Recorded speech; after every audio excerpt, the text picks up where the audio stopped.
Bien, la lección de esta semana lleva como título El Nuevo Pacto. El versículo de memoria está en Jeremías capítulo 31, el versículo número 51. He aquí que vienen días, dice Jehová, en los cuales haré nuevo pacto con la casa de Israel y la casa de Judá. Pero mira, antes de comenzar el repaso de la lección de esta semana, permíteme presentarte una vez más el centinela de este mes de mayo. Este es el centinela que está terminando esta semana. Esta es la última semana. Si tú no lo has leído, léelo. Si no lo has compartido, compártelo. Está súper especial. Bueno, déjame presentarte el centinela que acaba de llegar a tu iglesia. Y si no ha llegado ya hace una semana, estará llegando para esta semana. Este es el centinela del mes de junio. La semana que viene, el día lunes, no sé cuándo estás viendo el video, si lo estás viendo después del lunes 31. Bueno, el lunes 31 hicimos un live con algunos de los autores de esta revista. Así que tú lo puedes encontrar en nuestra página de Facebook también y aquí en el canal de YouTube. Pero bueno, esta es la revista para el mes de junio, una revista muy especial hablando de la ecología y la fe, lo que está pasando en el medio ambiente desde la óptica bíblica, el valor de la palabra de Dios, y se hace un estudio extraordinario de la Trinidad. Y entre otros artículos, ¿no? Porque tiene un sinnúmero de artículos y otras cosas. Bueno, estaremos comentándolo durante todas las lecciones que estemos estudiando, así que por favor acompáñanos y estúdiala y compártela.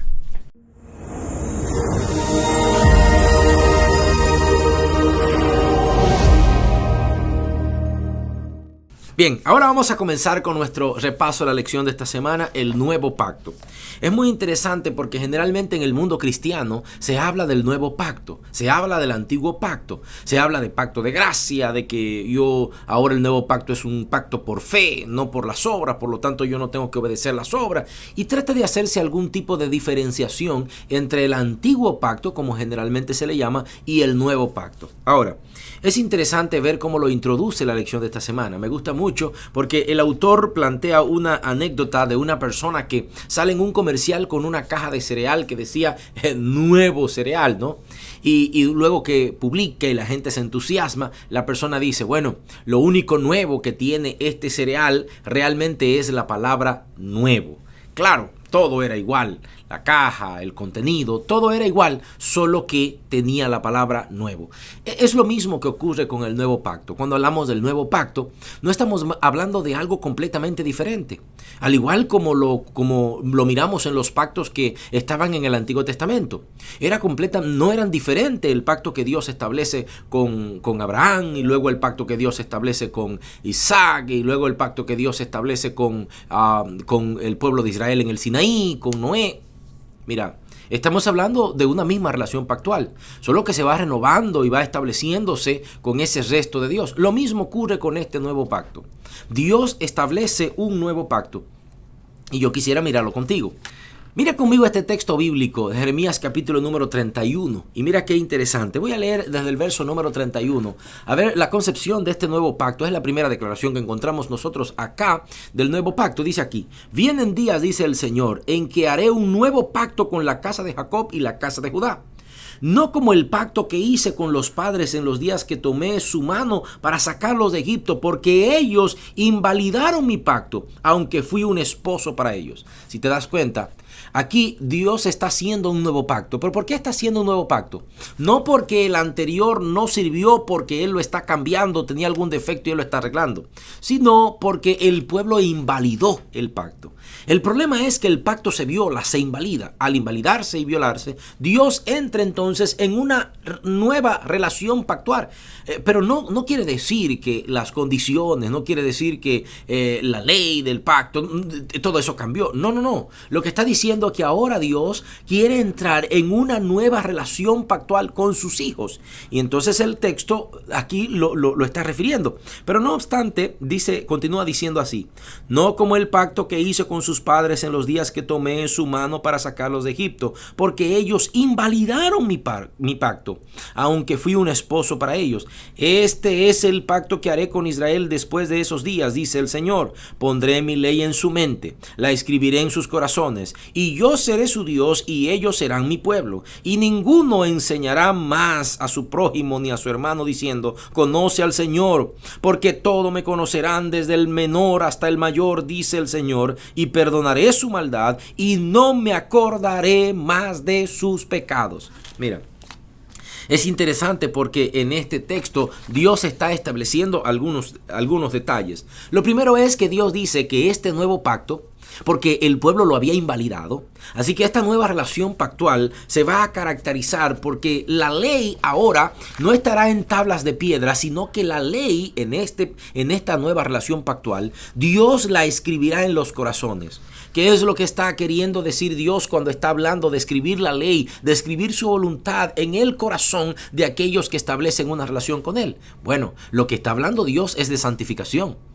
Colocar la ley en el corazón está hablando de cambiar el gusto de la persona, de cambiar a la persona completamente y conformarlo de acuerdo a la voluntad de Dios. Es lo que está planteando el texto. De allí que cuando está refiriéndose el texto de que Dios colocará la ley en el corazón, Dios está hablando de santificación.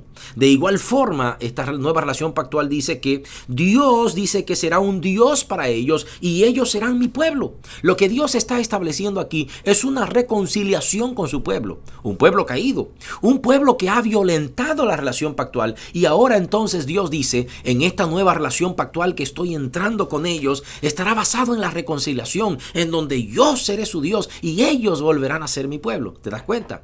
¿Cuál es el deseo de Dios? El deseo de Dios en esta nueva relación pactual es que entremos en un proceso de santificación, de transformación por Él, pero al mismo tiempo un proceso que esté basado en la reconciliación de Dios con su pueblo. Ahora, es interesante que en este sentido de reconciliación, una vez más, al igual que en las demás relaciones pactuales, ¿te acuerdas? Cuando de repente Dios iba y buscó a Abraham para establecer un pacto con él. Dios buscó a Noé para establecer un pacto relacional con él. Dios buscó a Israel para establecer un pacto relacional con Israel.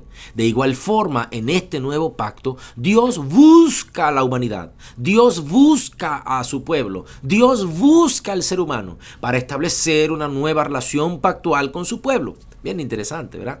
Ahora, mira, dice aquí el texto que todos me conocerán. Claro, estamos hablando de un conocimiento relacional y todo eso. Sin embargo, detrás de esta frase estoy mirando también un concepto de misión. Todos, la palabra todos, todos me conocerán. El nuevo pacto implica misión. Mira, el pacto que Dios había hecho con Israel tenía el objetivo de que todas las naciones a su alrededor conocieran al Dios de Israel y pudieran de algún tipo de forma entrar en alguna relación pactual con Dios. Sin embargo, Israel no cumplió. Israel no cumplió esa relación pactual. El hecho de Dios querer establecer un santuario en medio de ellos para morar con ellos era una especie de que Israel caminara con Dios y conociera a Dios. Y a su vez todas las naciones también terminaran conociendo al Dios de Israel. Israel no cumplió. ¿Qué es lo que está diciendo la Escritura acá? Cuando la Biblia dice que todos me conocerán, está diciendo que el nuevo pacto continúa ese concepto misional. El nuevo pacto también tiene un sentido de misión en el que nosotros estamos llamados a dar a conocer a Dios a todo el mundo. Que todo el mundo le conozca a través de ti y de mí. Que establecemos ese nuevo pacto. Ahora, también dice el texto acá, perdonaré su iniquidad y no me acordaré de sus pecados. El nuevo pacto está basado también en una columna de justificación. Dios está diciendo, perdonaré, o sea, yo los voy a justificar. Dios está hablando acá de justificación. Así que hay 4 elementos que yo quiero que por favor tú no olvides en esta cita de Jeremías capítulo 31. La primera es que el nuevo pacto es para santificación. La segunda es que el nuevo pacto es para reconciliación.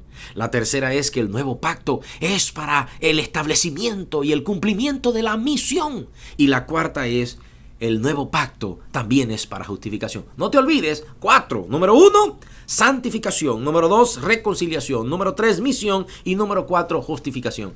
Bueno, si tú quieres aprendértelo bien fácil, son las 4 patas de la mesa del nuevo pacto. Es interesante que lo recordemos, ¿no? Y que siempre esté con nosotros esto. Mira, quiero que miremos lo siguiente. Quiero mirar contigo un par de citas más para que podamos entender este concepto clave. Mira lo que dice Romanos capítulo número 2, verso número 15. Muestran la obra de la ley escrita en su corazón. Su propia conciencia lo atestigua y sus propios pensamientos los acusan o los defienden. ¿Te das cuenta? Ahora Pablo en este nuevo pacto comienza a hablar y comienza a hablar de la ley y lo establece de manera clara en el corazón. Mira, al cumplir la voluntad de Dios, lo que Dios quiere es que lo cumplas por amor y por relación con Él. Al cumplir la voluntad de Dios no se trata de una ley muerta, insípida, en el que simplemente hacemos las cosas por un deber religioso. No, Dios está hablando de entrarle en el corazón. Dios está hablando de crear un convencimiento en el corazón humano. Dios está hablando de cambiar tu voluntad de acuerdo a su voluntad. Ahora, al continuar hablando de este nuevo pacto, necesariamente tendríamos nosotros que mirar la carta a los hebreos y mirar algunos detallitos que tiene este nuevo pacto que lo diferencian del anterior. Mira, dice la escritura acá en Hebreos capítulo número 8, dice así: pero ahora tanto mejor ministerio es el de Jesucristo, por cuanto es mediador del nuevo pacto, basado sobre mejores promesas. Bueno, y entonces ahora el autor está haciendo una diferenciación en este nuevo pacto. Y está diciendo, este nuevo pacto es mejor. Pero ¿cuál era lo malo que tenía el antiguo pacto? ¿Qué era lo terrible que tenía ese antiguo pacto con Israel? Bueno, era que el pueblo no lo había establecido por fe, por lo tanto terminó fallando en ese pacto. Ahora, este nuevo pacto es mejor porque está establecido bajo la fe en Cristo Jesús. Porque está establecido bajo Cristo Jesús. Mira qué interesante. En el pacto antiguo tenía que verse a Cristo a través de la simbología del pacto, a través de la simbología del santuario. Y el pueblo había construido un santuario para el establecimiento de la relación con Dios. Y al construir el santuario tenían que ofrecer un sacrificio todos los días, en la mañana y en la tarde.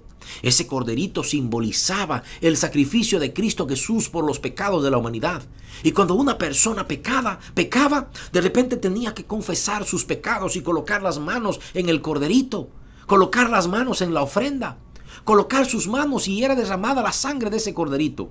Todos los días el sacerdote entraba al lugar santo y esparcía la sangre que había derramado de ese corderito. Esa sangre simbolizaba el pecado del pueblo, el pecado confesado del pueblo que era colocado frente a la presencia de Dios allá en ese manto donde se rociaba, que estaba en la parte que dividía el lugar santo del Santísimo. Dios se revelaba a través de la Shekinah en el lugar santísimo. Así que la idea era, los pecados eran colocados ante la presencia de Dios en confesión. Y a través de la sangre de ese cordero, Dios perdonaba de manera sustitutiva el pecado de esa persona.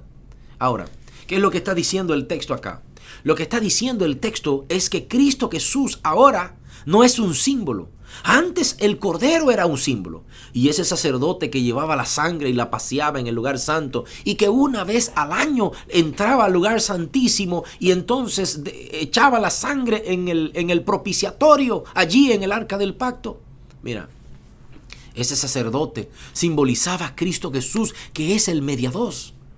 Ahora, el nuevo pacto no está establecido en base a simbología. Ya tú y yo no tenemos que sacrificar cordero. Tú y yo no necesitamos ir y confesarle nuestros pecados a ningún líder religioso, porque ahora este nuevo pacto no está establecido en un sentido de simbología. No, está establecido sobre aquel que es el verdadero sumo sacerdote, sobre aquel que es el cordero inmolado que entregó su vida en la cruz del Calvario por ti y por mí. Y mira lo que sigue diciendo el texto. Si el primer pacto hubiera sido sin defecto, no se hubiera procurado un segundo pacto.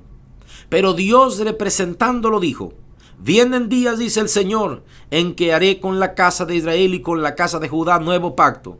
No por el pacto que hice con sus padres en el día que los tomé por la mano para sacarlos de Egipto, porque ellos no permanecieron en mi pacto y me desentendí de ellos, dice el Señor. ¿Te das cuenta? ¿Cuál fue el defecto del pacto?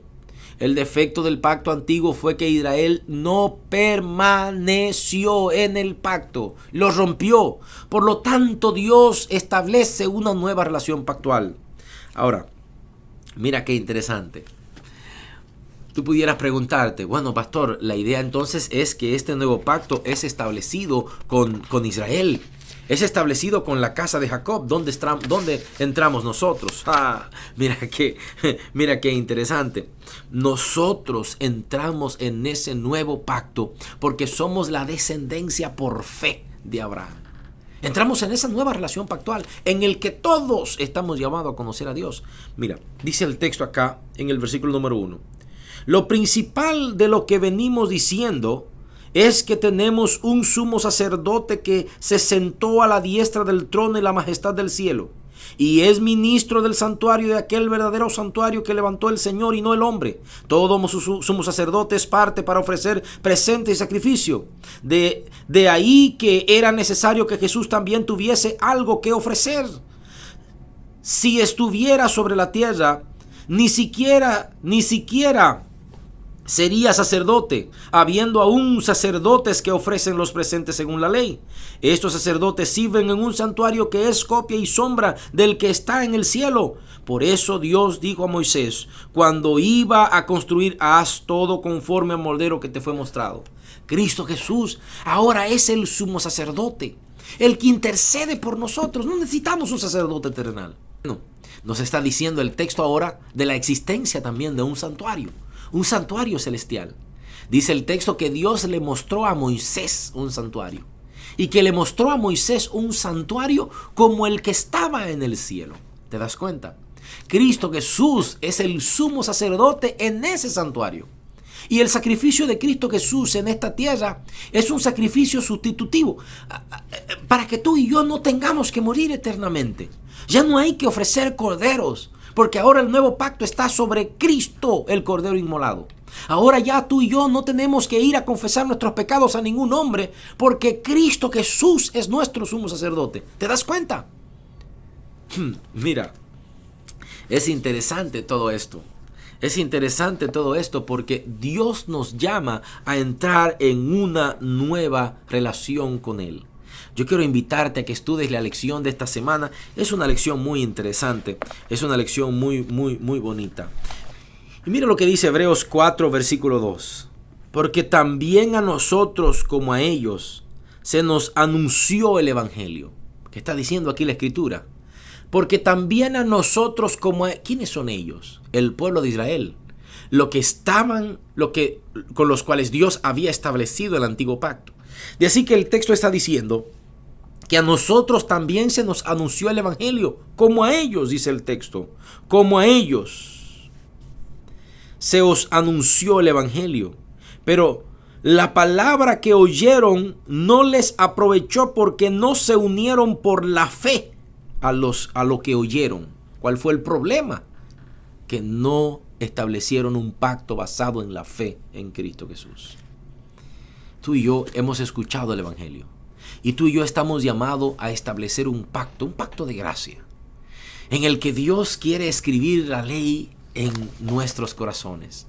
El nuevo pacto no deja fuera la ley. Al contrario, la coloca en el corazón del cristiano. La voluntad de Dios no queda fuera en el nuevo pacto. Al contrario, Dios quiere escribirla en lo más profundo de nuestros corazones. Mira, en este nuevo pacto, Dios quiere reconciliarse con nosotros. Esa relación rota en el huerto del Edén, esa relación rota por el pecado, esa relación que el enemigo rompió, ahora Dios quiere reconciliarse con el ser humano a través de esa nueva relación pactual. Dios también quiere darnos un sentido de misión en el que todos puedan conocer a Cristo Jesús. Y Dios también quiere establecer un sentido de justificación. Muere en la cruz del Calvario por ti y por mí. Qué hermoso, ¿no? Quiero invitarte a que estudies la lección de escuela sabática siempre. Y es un privilegio para mí poderla repasar contigo. Recuerda, si no has leído El Centinela, léelo y compártelo con alguien más, porque esta es nuestra revista misionera. Así que Dios te bendiga muchísimo. Un abrazo grande y nos vemos la semana que viene.